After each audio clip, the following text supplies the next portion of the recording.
기도하시던 중에 새롭게 열려서 우리가 너무 잘 알고 있는 우리 조국 이 나라 이민족이 두고 있었고 여러 차례 시도를 했었는데 때가 아니었다가 이제 코로나가 이제 터졌을 때 계속 기도하고 있는데 중에 사실 가장 큰 응답이 바로 그 선교사님들의 연경회를 계기로 해서 그 선교사 사경회를 했고 헤브론의 교장선생님께서 이제 그 아예 저의 얘기를 이제 듣게 돼서 이분이 강의를 다 들어보시고 메시지를 한 2번 정도 했는데 그때 이제 교장 시간이 되겠냐 이렇게 얘기를 하셔서 제가 이제 그날 스케줄 여튼 한 자리에 앉아 그 자리에 딱 앉아서 8시간 이렇게 주님 오신다 딱 끝내놓고 이렇게 딱 그 새벽 예배하는 중에 우리 이면수 목사님이 오셨다고 묵상하고 있습니다.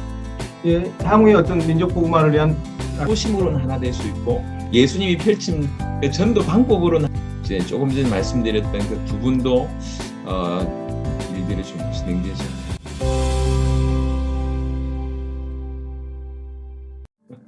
네, 이제 좀 분위기를 좀 전환해서 우리 민족 복음화 주제로 좀 대담의 관심을 좀 옮겨가 보도록 하겠습니다.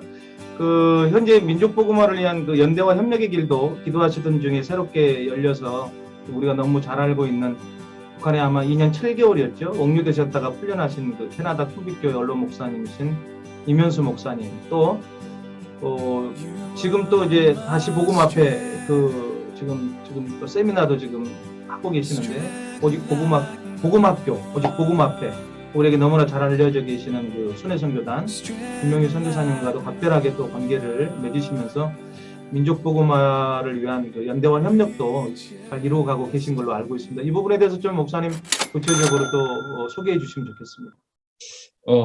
이제 그분들이 기분 나빠하지 않으실지 모르겠지만 이제 제가 저는 한국에 그 개인적으로 그렇게 배경이 많이 없는 편입니다. 그래서 하나님께서 이제 해외 사역을 먼저 집중하게 하시는데 우리 세대 세계복음화를 완성하는 데 있어서 가장 또 큰 한 축은 우리 조국 이 나라 이민족이 복음화되는 부분이라 항상 그게 아픈 부분으로 늘 가지고 있었고 여러 차례 시도를 했었는데 때가 아니었던지 열매가 잘 나오질 않았습니다.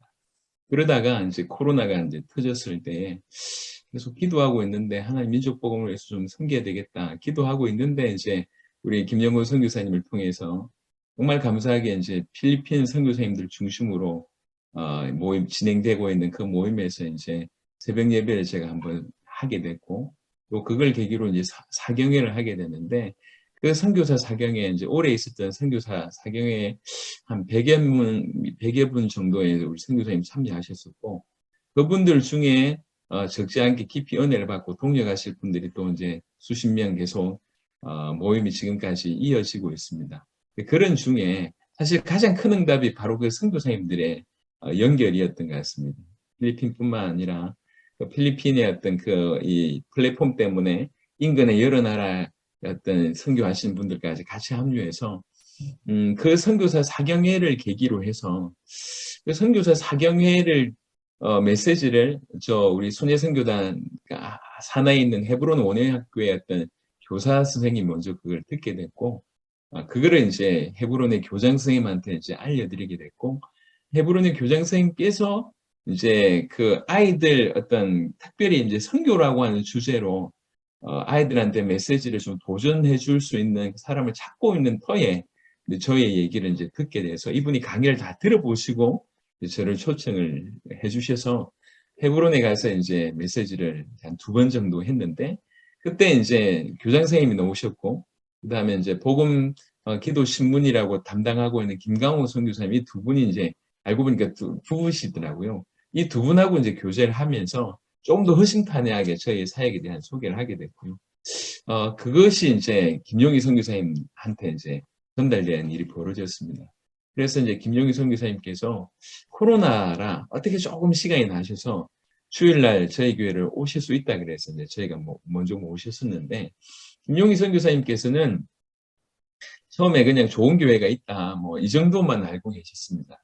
오셨는데 저희 교회 예배를 드리고 예배 끝나고 나서 저희하고 교제하고 그리고 좀 더 자세하게 아시고 돌아가셨으면 이제 인터넷도 좀 찾아보시고 저희가 강의한 것도 좀 찾아보신 것 같아요. 그러니까 주일날 오셨고 화요일날 제 기억으로 오전쯤에 문자가 왔습니다. 문자가 와서 좀 깊이 대화를 하고 싶다. 시간이 되겠냐 이렇게 얘기를 하셔서 제가 이제 그날 스케줄이 굉장히 좀 빡빡했는데 그 모든 걸 캔슬하고 바로 이제 김용희 선교사님 있는 곳으로 달려갔는데 오후 4시경에 만났던 것 같아요. 오후 4시가 안 됐네. 뭐 여튼 한 자리에 앉아 그 자리에 딱 앉아서 8시간인가 9시간인가 대화를 했습니다. 김용희 선교사님께서 그동안 있었던 얘기를 쭉 다 해주시더라고요. 쭉 다 해주시고 그리고 나서 저에 대한 얘기도 충분히 들으시면서 많이 놀라셨어요. 많이 놀라시면서 표현을 하시기를 이렇게 주님 오신다 딱 끝내놓고 이렇게 딱 결정해놓고 주님 오시니까 세계복음을 해야 돼. 세계복음을 해야 되니까 제자 찾아야 돼. 제자 찾으려면 선명한 복음 전해야 돼. 라고 이렇게 딱 설정해놓고 그대로 뛰어서 이런 일이 벌어진 것 같다. 그래서 당신이 전한 이 복음 이렇게 심플하지만 아주 강력하게 하나님께서 만드신 것 같다라고 얘기하시면서 당신은 우리 김용희 선교사님은 하나님 나라의 부흥과 선교 완성을 꿈꾸고 있으니까 선교 완성이 사실 똑같은 말이지 않습니까? 똑같은 걸 바라보고 우리는 이 영역에 있었고 목사님은 다른 영역에 있다가 지금 이렇게 만나게 하신 거예요. 그러니까 그 첫 만남의 마음을 확 여시더라고요. 그러더니 그 밤 11시에 내일 시간이 되냐고 물어보시더라고요. 밤 11시. 이 시간 내겠다고 하니까 그게 지금 공동체 생활 김용희 선교사님이 지금 남양주에 계신데 그 공동체 생활하신 분이 40명 정도 되는데 내일 이분들에게 메시지를 좀 전해달라 이렇게 요청을 하셔서 제가 바로 이제 집에 갔다 그다음 아침에 또 일찍 와서 한 4시간 정도를 풀어냈습니다. 그러니까 대화하는 거하고 메시지를 하는 것도 또 다르지 않습니까? 메시지 하실 때 김용희 선생님 맨 앞에 앉으셔서 연신 고개를 끄덕이면서 왔다면서 이제 복음뿐만 아니라 이제 일어났던 역사들을 쭉 풀어내니까 너무너무 좋아하시는. 그러니까 그때부터 지금까지 열린 마음으로 사역을 하고 있고 제 둘째 아들이 금정고시로 고등학교까지 다 패스하고 대학 공부를 하고 있는 중3 나이의 아이가 있어요. 이제 초등학교 졸업하자마자 금정고시를 시켰는데 그러니까 고등학교를 갈 이유가 없는데 얘가 어떻게 헤브론 캠프에 참여했다가 은혜를 받아서 내가 학교를 가겠다고 해서 지금 헤브론 원형학교에 신입생으로 들어갔습니다. 그러다 보니까 제가 조금 더 그곳을 좀 깊이 있게 관여하게 되고 지금 이렇게 아주 좀 끈끈하게 예, 사실은 오늘 또 조금 전에 예, 만나 뵙고 왔습니다. 네. 예, 그리고 이제 그러고 있는데 또 우리 김영곤 선교사님의 소개로 저처럼 이제 우리 필리핀 선교사님들 이제 새벽 예배하는 중에 우리 이면수 목사님이 오셨다가 이면수 목사님하고 저하고 꼭 연결해주고 싶다고 하는 그 열정 때문에 이제 김영곤 선교사님께서 이면수 목사님한테 연락을 하셨고 그래서 이제 저하고 이제 만나지게 해서 온라인으로 이제 이렇게 먼저 만나고 그리고 제가 바로 오프라인으로 그분을 찾아뵀죠. 사실 저는 잘 몰랐거든요. 응유됐다고 하는 뉴스만 알았지 그분이 어떤 사역을 하셨는지 잘 몰랐다가 그 무렵에 이면수 목사님에 대해서 알 수 있는 여러 가지 계기가 저한테 좀 있었습니다. 그래서 사역하는 영상도 좀 꽤 보게 됐고 그래서 이제 달려가서 임 목사님은 이게 워낙 사람들을 많이 만나시는 분이라 앉아서 딱 짧은 시간에 대화를 해보니 금방 파악을 하시더라고요. 그러면서 같이 동력을 바로 하자고 얘기하시길래 제가 목사님 저를 좀 검증하셔야 됩니다. 얘기하니까 검증 필요 없어. 나 다 했어. 그러면서 그다음부터 바로 지금 아주 이제 친밀하게 사역을 지금 이렇게 조금 제가 배우면서 또 이분도 지금 사실은 우리는 목숨 걸어야지라고 하는 분이 입장이라면 이분은 목숨을 거신 분이잖아요. 네. 미국 또 이제 북한에서 실제로 사형 선고 언도를 받았고 무기징역까지 경험한 바 있는 그리고 나서 나와서 지금 사역을 하시는 분이라 정말 목숨 걸고 사역을 하시는 분이시거든요.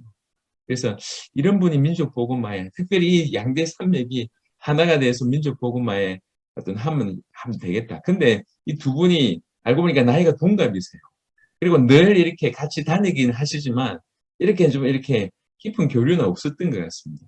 그래서 제가 이쪽 따로 알고 이쪽 따로 알아서 이제 요번에는 이제 제가 이제 중간에 이렇게 팍 밀어붙여가지고 두 분을 이제 성사를 시켜드렸고, 그러면서 좀 깊이 대화를 하시면서 이번에 다시 복음화폐 집회 이면수 목사님께서 강사로 서게 되셨는데, 일단 앞으로 세계복음화하는데 굉장히 그런 문들이 많이 열릴 것 같고, 중요한 건 이분들을 통해서 또 다른 문들을 하나님께서 계속 열어주시고 있는 것 같습니다. 그래서 지금은 우리 그 선교사 사경에 통해서 연결된, 그리고 지금까지 1년 가까이 계속 모임을 하고 있는 이 귀중한 선교사님들이 가장 큰 동력의 어떤 이 원동력이 되고 있고, 거기 이면수 목사님이나 또 이제 김용희 선교사님이나 그 외에 계속 연결되고 있는 어떤 이런 분들과 이제 민족 복음화를 위해서 조금씩 길을 모색하고 있습니다. 예, 향후에 어떤 민족 복음화를 위한 나름 어떤 계획도 목사님 좀 세우고 계신가요? 저는 개인적으로 제가 할 수 있는 부분들은, 저희는 뭐 조직이나 단체나 이런 것들이 전혀 아니고 앞으로 만들 의향이 없습니다. 대신 모든 조직과 모든 교회와 모든 단체를 돕고자 하는 마음이 있는데, 저희가 힘이나 능력이 있는 게 아니라 우리가 얘기하고 있는 이 성경의 복음은 그 어떤 교류와도 이제 이 충돌되지 않고 그 어떤 누구에게도 충분히 성경 그대로이기 때문에 도움이 되는 부분이라, 성경의 복음을 깊이 전달하고, 그리고 주님 다시 오심에 대해서 우리가 방향을 모으면 사실 다른 걸로는 절대로 하나가 되지 않는데, 복음으로는 하나 될 수 있고, 주님 다시 오심으로는 하나 될 수 있고, 예수님이 펼친 그 전도 방법으로는 하나가 될 수 있으니까, 하나 되게 할 수 있는 어떤 이런 부분들이 저희 손에 좀 있으니까 어떻게든 이거 가지고 요게 잘 전달될 수 있도록 최대한 이제 섬기는 역할만 지금 하려고 하고 있는데, 하나님께서 이렇게 그런 문들을 좀 열어주시는 것 같습니다. 그래서 지금 이제 조금 전에 말씀드렸던 그 두 분도 좀 외람된 말씀이지만 제가 볼 때에 지금 한국에 그렇게 어른이 죄송하지만 그렇게 선명하지 않으신 것 같습니다. 무슨 말씀이냐면, 그래도 이제 우리 한경직 목사님이나 아니 뭐 옥하는 목사님이나 하용조 목사님이나 이런 분들이 좀 이렇게 기둥 같은 분들이 좀 계셨다고 하면, 지금 나라를 좀 끌고 갈 만한 대표적인 인물들이 그렇게 제가 볼 때는 보이지 않은데, 사실 이 두 분은 그런 중에도 가장 좀 이렇게 핵심적인 역할을 하실 수 있는 분이 아닌가. 물론 뭐 다른 분들도 이제 이렇게 같이 합류하게 되겠지만, 그래서 이 두 분을 다 조금 할 수 있다면 서포트를 하고, 연결되는 분들이 있다고 하면 어떻게든 좀 서포트를 해서 우리 색깔은 전혀 내지 않고 오직 복음만, 주님 다시 오심만, 성경의 전도만 전달되면 생각보다 조금 빠른 민족 복음화의 어떤 큰 일들이 좀 진행되지 않을까. 그래서 2022년 굉장히 기대됩니다.